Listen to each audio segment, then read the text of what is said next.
Yes, guys, we're back here at Racing Insider Bets on YouTube, back for the Saturday at Newbury and Newcastle. They're the cars we're focusing at. Just really excited for this weekend's sort of action. Got the video up for Friday, put it up today. This should be coming out on Friday for Saturday. So hopefully we can get our teeth into a few winners on Saturday as well, if Friday goes well. So really mainly going to be focusing on the big races. There's not a lot in behind the smaller ones. So that's really looking at the Ladbrokes Trophy Chase and the Fighting Fifth at Newcastle. Have got one sort of extra tip as well, so we'll do that. Not going to really be looking through the card again, just keeps kind of short, sweet, succinct. Get the tips out, information, get money on. Hopefully we can be winning short, sharp and sweet. I know the last video was about 22 minutes long. This is not hour and a half that at least, so we're going to get stuck into it right away. The first bet of the day, it's a bit of an extra tip. It's one of those sort of, we're just going to put it out there into the ether and hopefully we feel some good kind of luck come our way from it. And it is in the 1:15 at Newbury at the Sir Peter O'Sullivan Memorial Handicap Chase. It's a Class 2. Yes, it's a Class 2. And we're looking towards a Tizzard horse. Yes, Colin Tizzard. He's been in good nick recently. Very good nick, actually. Firing winners left and right. He's looked pretty handy this season. Definitely got stable back on track from having a very sort of disappointing last year. It was really hit hard by COVID, and I think there was an infection in the stable and it really could tell their season. But he's back and he's back winning. And he's back in really good nick. And he's back today in the 1:15 at Newbury with a certain Kauto The King. He's got Harry Kimbron claiming 7. I think that's one of the best claims you're going to get out there. Personally, I think Harry Kimber really do rate him as a jockey, and I think his £7 claim is really tasty. So he's going to be going off pretty bottom weight. I think even on handicaps, I think he's only carrying 10 stone 11, so -7 from that, and you get your answer really. He's going off basically 10 stone 4. That is carrying pennies on the dollar. I think that's how you call it. So he's really well handicapped. He's nicely in for this. He won last time out at Wincanton at Badger Beer Day. I was on him that day. I think he ran up at 5-2. I think I got him on at about 3. He looked pretty snug in that. He didn't beat a lot in behind, but he still won it. You have to put the bet away. You can only beat what you can beat. Stepped up in class today. This is a Class 2. And I think he can hold up, especially on the mark he's off. He's off a really low mark with the claim. As long as the ground doesn't get too bogged down, as long as it's not really like a mud bath, not sure he's going to handle really soft ground, but if it just stays a good to soft, I think he might have a real chance here. Definitely with the fact that he's carrying very low weight. He is probably getting towards the end of his season. I think he looks to be a bit more of some horse, needs to hear his who's in the ground, but I do think if it doesn't rain too desperately, which I think it's meant to rain a bit on Friday, hopefully fingers crossed for this one it doesn't rain too much at Newbury. Kauto King at 7-1 each way on Bet365. That's really interesting. I think you might be able to get an extra place somewhere. I think he could be definitely a real shout. There's a few horses up at the top of the market that look tough. I think there's an Emma Lavelle horse, a Killer Clown that's top of the market, and Nick Henderson, Dame Deschamps as second favourite. I just think we've got a chance here. Anyway, so I'll put it out into the ether, and there you go. Kauto The King in the 1:15 at Newbury, hopefully kicking the day off as we mean to go on. And speaking as if we mean to go on, 1 to 3 o'clock at Newbury as well. It's a Ladbrokes Trophy Chase. That's a grade 3. It's the big race of the day, really. At Newbury, it's the biggest one on the card, sort of all weekend. Really the big profile one. And we're going to jump straight in. There's a top of the market. Willie Mullins got on the ropes. El Eclat de Rire, the Henry de Bromhead trained horse.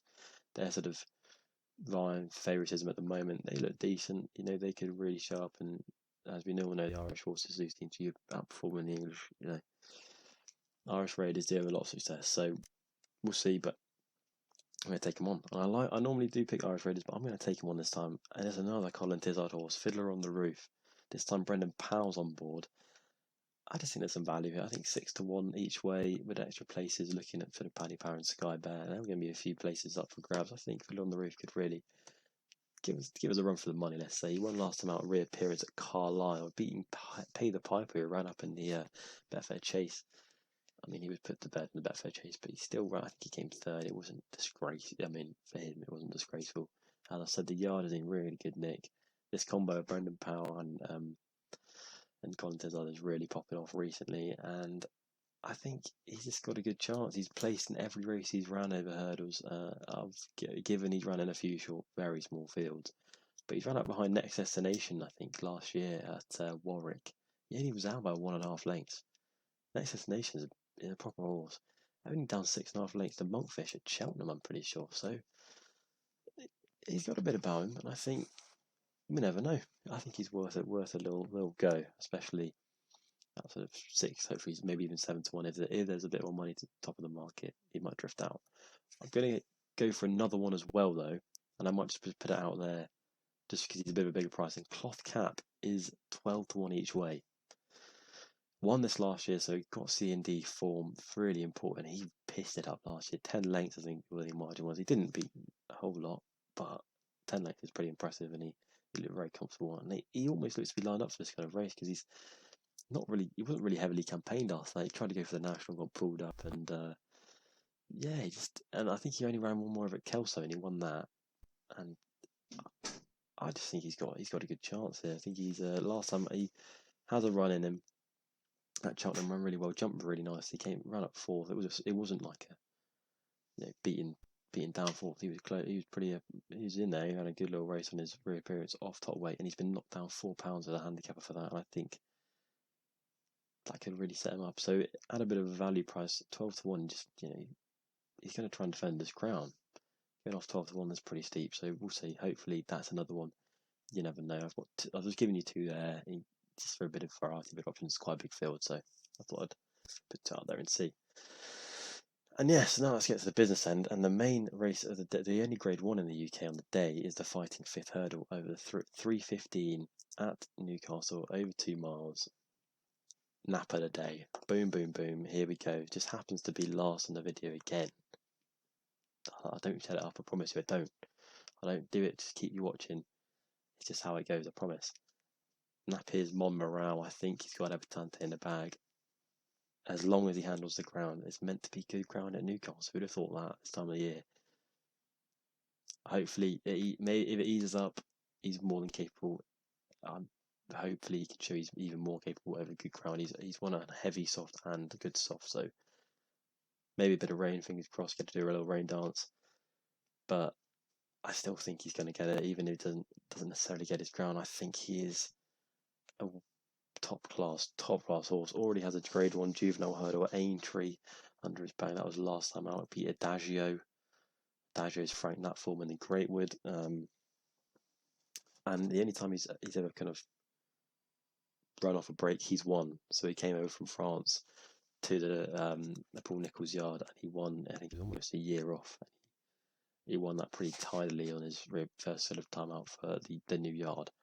So surely, I think he should go well fresh.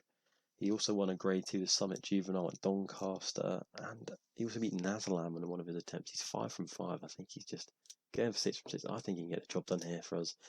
100 to 30 at Bet365 is money. It is great value. Epatante 10 to, what was it? No, 11 to 10.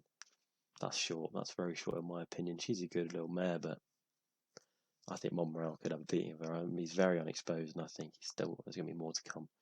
At the time off, he's ready to go. He's a Sir Alex Ferguson owned horse. I'm a Liverpool fan. I wouldn't be tipping him. I didn't think he's going to win this. I think he will, and that's why Monmiral is my nap of the day in the Fighting Fifth. So let's get your teeth into that, and hopefully we can have some winners. So I really appreciate you guys anyway watching the video. Please like and subscribe. If you've enjoyed it, and if you can get some winners on board and maybe make you guys some money, that would be brilliant. I really appreciate you watching. We'll be back next weekend again, looking at that weekend's racing. I think that's a Tingle Creek, so we'll give that Festival at Sandown. So we'll give that a good look.